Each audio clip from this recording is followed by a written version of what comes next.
আসসালামু আলাইকুম my dear students, নিশ্চয় তোমরা ভালো আছো। আজকে আমরা প্রতিদিনের ন্যায় পূর্ব নির্ধারিত শিডিউল ক্লাসে চলে এসেছি। আজকে আমরা রসায়ন প্রথম পত্রের দ্বিতীয় অধ্যায়ের উপর খুবই গুরুত্বপূর্ণ কয়েকটি ক্লাস কয়েকটি কোয়েশ্চেন উত্তর করব, যেগুলো কুয়েট বিশ্ববিদ্যালয়ে এসেছে এবং বুয়েটেও প্রায় সময় আসতে দেখা যায়। আসলে প্রশ্নগুলো খুবই সহজ কিন্তু একটু টেকনিক্যাল। আমরা একটু চর্চার মাধ্যমে নিজেদেরকে আমরা এগুলো প্রমাণ করতে পারবো। একটু চর্চা করলেই কোয়েশ্চনগুলো ইনশাআল্লাহ আমরা উত্তর করতে পারবো। আসলে আমি প্রায়ই বলে থাকি, আমাদের শিক্ষার্থীরা দেখা যায় হয়তোবা কলেজের পরীক্ষাতে ভালো করে অথবা বইয়ের পড়াশোনাগুলোতে ভালো করে, দেখা যায় যে এরা বেসিক টু অ্যাডভান্স লেভেল না পড়াতে এরা ভর্তি পরীক্ষাগুলোতে ভালো করতে পারে না। তাই আমি সবাইকে বলবো, এসএসসি 2026 বেসকে আমরা বলবো এই মুহূর্ত থেকে যাতে বেসিক টু অ্যাডভান্স পড়াশোনা করে নিজেদেরকে ভবিষ্যতের ভর্তি পরীক্ষার জন্য, যে কোনো প্রতিযোগিতামূলক পরীক্ষার জন্য নিজেকে তৈরি করা যায়। আমার প্রথম কোশ্চেন হচ্ছে যে প্রমাণ করা যে কুয়েটের একটা প্রশ্ন, কুয়েট এবং এটা বুয়েটে আসতে দেখা যায়, বুয়েটে আসার সম্ভাবনা আছে। প্রমাণ করো যে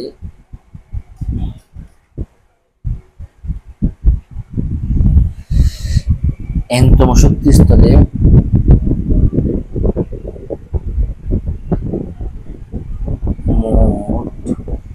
মোট অরবিটাল সংখ্যা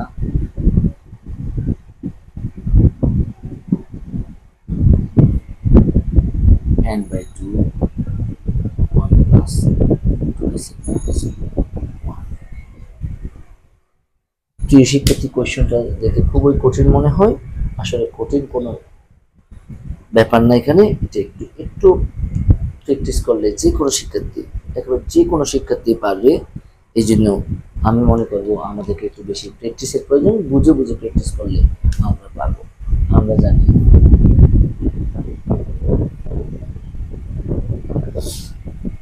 এনতম শক্তি স্তরের মোট অরবিটাল সংখ্যা, এনতম শক্তি স্তরে মোট অরবিটাল সংখ্যা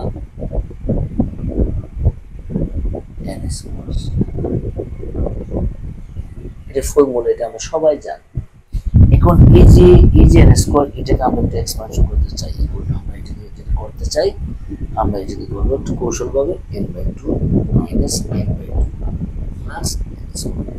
এই শিক্ষার্থী, এই যে আমার প্রথমে ছিল এই যে n স্কয়ার, এই যে n স্কয়ারকে লিখে আমরা এই যে একটু কৌশল করে আমরা কি লিখলাম n/2 মাইনাস n/2।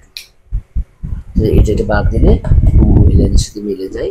এটাকে আমরা একটু সিম্পলিফাই করে সহজ করে একটু সাজিয়ে লিখলাম 2 plus n square minus n/2। তাহলে যেহেতু এখানে n/2 দিয়ে আমাকে কাজটা করতে হচ্ছে, তাহলে আমাকে নিশ্চয়ই একটা কথা বুঝতে হবে, এখানে n/2 আছে, এটাতে n/2 আছে, নিশ্চয়ই এটাকেও n/2 আনতে হবে। নিশ্চয়ই এটাকে আমাকে এমন কৌশল অবলম্বন করতে হবে যেন এটাকে আমরা n/2 আকারে আমরা সাজাতে পারি এবং আমরা সবার কাছ থেকে হয়তো বা কমন নিয়ে আমরা জিনিসটাকে এটার মতো প্রমাণ করতে পারি। Equal to n/2 plus 2 into n/2 মনে মনে এটা কাটলে আমরা কি এটা পেলাম, আবার n দ্বারা গুণ করে দিলাম মাইনাস n/2। শিক্ষার্থী, আমি আবার একটু বলতে চাই যে n স্কয়ার ছিল, কেমন আমরা আমাদের টার্গেট ছিল আমরা n/2 মানবো। তাহলে আমি কি করলাম, আমি 2 ইন্টু n/2 লিখলাম। তখন a2 যদি কাটা যায় আমি কত পাই, n পাই। আমার লাগবে কত, n স্কয়ার, আমি আরেকটা n দ্বারা মাল্টিপ্লাই করে দিলাম। প্রিয় শিক্ষার্থী, এখন আমরা দেখতে পাই প্রত্যেকটাতে এটাতে n/2 আছে, এটাতে n/2 আছে, এটাতে n/2 আছে। তাহলে আমরা কত কমন নিতে পারি, আমরা নিঃসন্দেহে n/2 কমন নিতে পারি। আমরা কত লিখতে পারি, এটাকে আমরা লিখতে পারি n/2 আমরা কমন নিয়ে নিই। আমরা কত পাবো, 1 প্লাস n/2 কমন নিলে টয়েস n এর মধ্যে মাইনাস 1। তাহলে আমরা এখন কি করতে পারি, আমরা এটাকে একটু সাজিয়ে লিখতে পারি ইকুয়াল টু n/2 1 প্লাস হ্যাঁ 1 প্লাস কত লিখতে পারি প্লাস প্লাস ছিল আমরা 1 প্লাস কত লিখতে পারি 2n minus 1 আমাদের 2n minus 1 সাথে দিলাম এই যে আমরা প্রমাণ একটু তাহলে আমাদের প্রশ্ন কি ছিল প্রমাণ করে যে n তম শক্তি স্তরে মোট অরবিটাল সংখ্যা n/2 second bracket 1 plus 2n minus 1 আমরা সেটা প্রুভ করলাম আমরা দেখাইলাম n তম কক্ষপথে মোট অরবিটাল সংখ্যা n/2 twice n plus n twice n minus 1 into 1 plus twice n minus 1 পারলাম সেকেন্ড কোশ্চেনটা হচ্ছে শিক্ষার্থী এটু কোয়েটের একটা প্রশ্ন এটু কোয়েটের একটা প্রশ্ন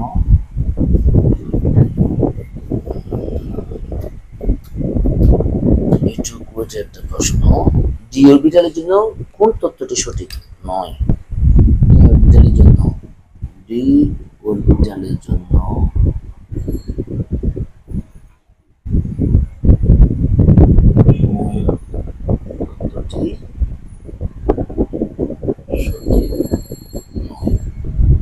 এ হলো l equal to 2 এ হলো m equal to -2 -1 0 +1 +2 c হলো অরবিটাল সংখ্যা 10টি অরবিটাল সংখ্যা 10টি ঠিক হলো সর্বোচ্চ ইলেকট্রন সংখ্যা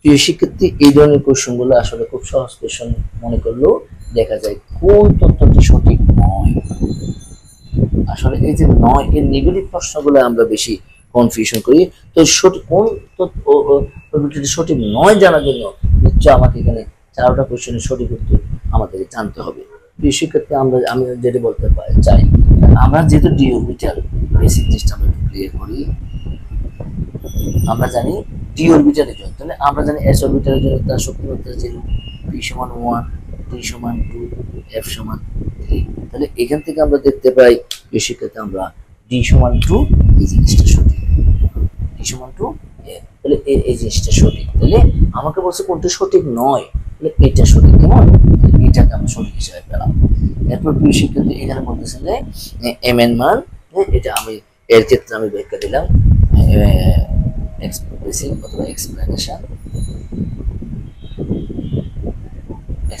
কেমন বির ক্ষেত্রে বললো যে বির ক্ষেত্রে আমরা একটু দেখতে চাই m এর মান কেমন আমরা তাহলে আমরা কি দেখলাম আমরা যদি আমরা l = 2 পেয়ে থাকি সেক্ষেত্রে আমরা জানি আমরা l মানে আমরা এখানে n মানে জানি আমরা প্রধান কোয়ান্টাম সংখ্যা l মানে আমরা জানি সহকারী কোয়ান্টাম সংখ্যা m মানে আমরা জানি ম্যাগনেটিক কোয়ান্টাম সংখ্যা বা চৌম্বকীয় কোয়ান্টাম সংখ্যা s মানে আমরা জানি স্পিন কোয়ান্টাম সংখ্যা বা ঘূর্ণন কোয়ান্টাম সংখ্যা এখান থেকে আমরা কথা স্পষ্টভাবে বলতে পারি আমরা জানি m এর মান l এর মানের উপর নির্ভর করে যেটা আমরা n এর মান ডিটারমাইন করব যেটা আমরা m এর মান ডিটারমাইন করব সেটা আমরা বলতে পারি -l থেকে m এর মান আমরা -l থেকে 0 সহ প্লাস l কার মান m এর মান m এর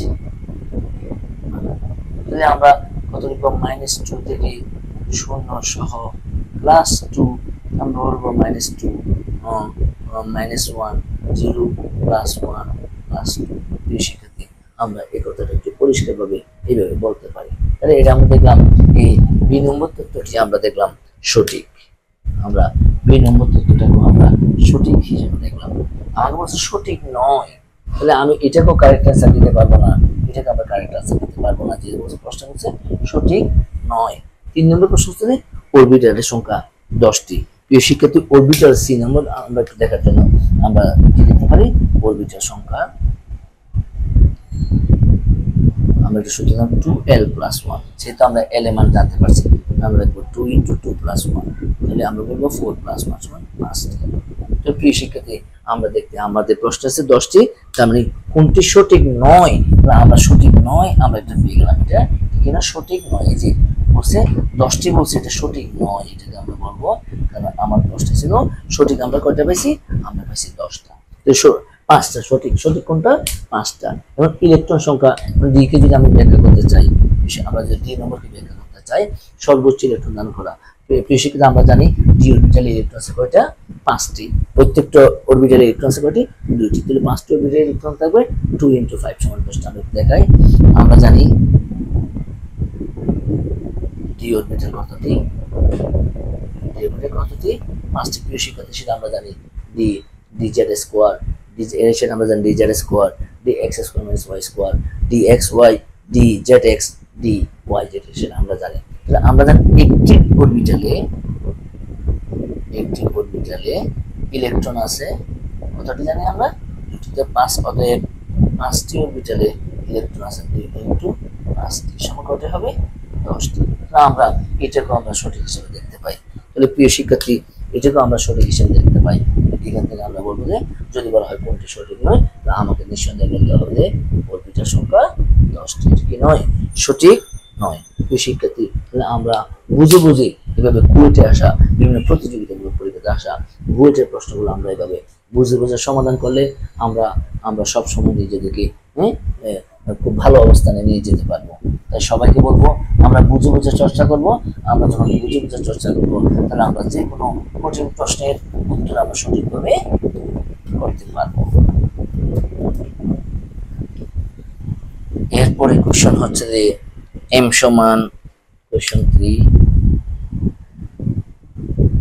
m সমান -2 -1 0 +1 +2 কেমন দ্বারা কোন অরবিটাল বোঝায়? দ্বারা কোন অরবিটাল বোঝায়? তো শিক্ষার্থী, এখান থেকে আমরা একটা জিনিস স্পষ্ট বুঝতে পাই। এখানে আমরা প্রথমেই আমরা জানি যে m দ্বারা কাকে বোঝায়? m দ্বারা অরবিটাল বোঝায়। m দ্বারা কাকে বোঝায়? m দ্বারা অরবিটাল বোঝায়। কেমন? তাহলে এখানে আমরা কয়টা মান পাচ্ছি? এখানে আমরা 1টা 2টা 3টা 4টা 5টা আমরা মান পাচ্ছি কয়টা? 5টা। তাহলে আমরা নিঃসন্দেহে এখানে পাঁচটি অরবিটাল আছে। আমরা জানি কার? আমরা জানি ডি অরবিটাল। কয়টি? 5টি। শিক্ষিত আমরা সবাই এটা জানি। এখন আমরা একটু ডি অরবিটাল 5টি দেখাতে চাচ্ছি। আমরা একটু দেখাতে চাই ডি অরবিটাল 5টাকে আগে। ডি জেড স্কয়ার, ডি তারপরে হলো আমরা জানি D X square minus Y square, D X Y, D Z X, D Y Z. প্রিয় শিক্ষিত, আমরা একটু এই সিকোয়েন্স দিয়ে লিখবো। এটি একটু আমরা মাথায় রাখার চেষ্টা করব। আমরা যদি এটাকে একটু ড্র করতে চাই, আমরা জানি আমরা ডি জেড স্কয়ার যদি আমরা ড্র করতে চাই, এটাকে জেড ধরবো, ওয়াই ধরবো। কেমন? এদিকে আমরা ওয়াই দিয়ে দিই, তাহলে আমরা এটাকে ড্র করবো এইভাবে আমরা এটাকে ড্র করবো। কেমন? এটা হচ্ছে যে ডি জেড স্কোয়ার, এরপর D X square minus Y square. এটাকে যদি আমরা ড্র করতে চাই, এটাকে আমরা এটাও লিখবো জেড ধরলাম, এদিকে এক্স ধরলাম, যেটা X square minus Y square. তাহলে প্রিয় শিক্ষিত, আমরা এটাকে ধরবো, এদিকে আমরা ওয়াই দিলে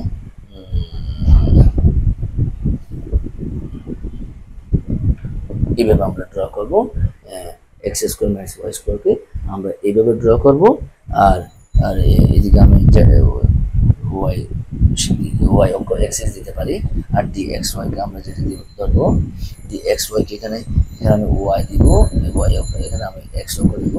কারণ আমরা লব, এগুলোকে লব বলা হয়। আমরা এইভাবে ড্র, কেমন? এইরকম করে দিব আমরা, প্রায় এইরকম। কেমন? এরপরে আমরা যেটা ডি জেড এক্স যেটা আমরা ড্র করতে চাচ্ছি, এদিকে আমরা জেড দিব, এদিকে আমরা এক্স দিব। আমরা এটাকে এইভাবে ড্র করবো, ডি জেড এক্স। এরপর ডি ওয়াই জেডকে আমরা ড্র করবো, এদিকে আমরা জেড দিব, এদিকে আমরা ওয়াই দিব, এটাকে আমরা ড্র করবো।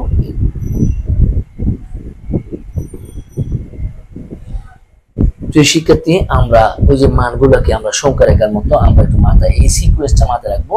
আমরা এটাতে মান দিয়ে দিব -2, আমরা মান দিয়ে দিব -1, এটা আমরা মান দিয়ে দিব 0, এটাকে আমরা মান দিয়ে দিব, এটাকে আমরা মান দিয়ে দিব কত +1, এটা আমরা মান দিয়ে দিব +2।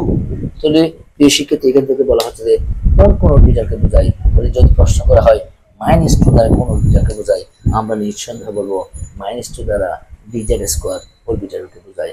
-1 দ্বারা কোন অরবিটালকে বোঝায়, -1 দ্বারা dx² ওয়াইস কে বোঝায়। আমরা একটা টেকনিক মনে রাখতে পারবো, যেটা এখানে -1 মাইনাস চিহ্ন আছে, -1 এখানেও আমরা মাইনাস চিহ্ন আছে, এই -1 এটার সাথে এটা মিল আছে, আমরা মনে রাখতে পারবো যে -1, তো এখানে মাইনাস এটা রাখতে পারবো।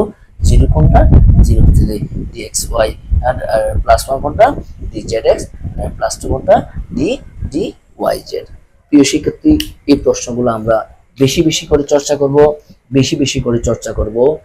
প্রিয় শিক্ষার্থীদের আমরা যেটা বলবো, এই যে তুমি যদি ভালো স্টুডেন্ট হতে চাও, তুমি এসএসসি তে যত পয়েন্ট পেয়ে থাকো না কেন, তুমি যদি ক্লাসগুলো খুব ভালোভাবে করো, প্রথমে রাফলি করলা, আবার একটা নোট খাতা বানিয়ে ফেলা, নোট খাতা উঠিয়ে ফেললা, এবং পরীক্ষার দিন যদি তুমি শুধু এই খাতাগুলো স্ক্রিন থ্রু করে যাও, ইনশাল্লাহ তুমি পরীক্ষাতে ভালো রেজাল্ট করতে পারবা। এবং এবং 1 সপ্তাহ পর 15 দিন পর ওই খাতাগুলো যদি আমরা একটু স্ক্রিন থ্রু করি, একটু আমরা লিখে প্র্যাকটিস করি, তুমি খুব সুন্দর একটা ক্যারিয়ার করতে পারবা। রসায়নকে আমরা তখন আর কঠিন বলতে হবে না। রসায়ন আস্তে আস্তে প্রসেসটার মাধ্যমে, বেসিক যে ডেভেলপমেন্টের মাধ্যমে তুমি রসায়নে একটা নিজের শক্ত অবস্থান তৈরি করতে পারবা। সবার প্রতি এই প্রত্যাশা রেখে, বেশি পড়াশোনা করার প্রত্যাশা রেখে আমি আমার আজকের রেকর্ডিং ক্লাস এখানে শেষ করছি। আসসালামু আলাইকুম।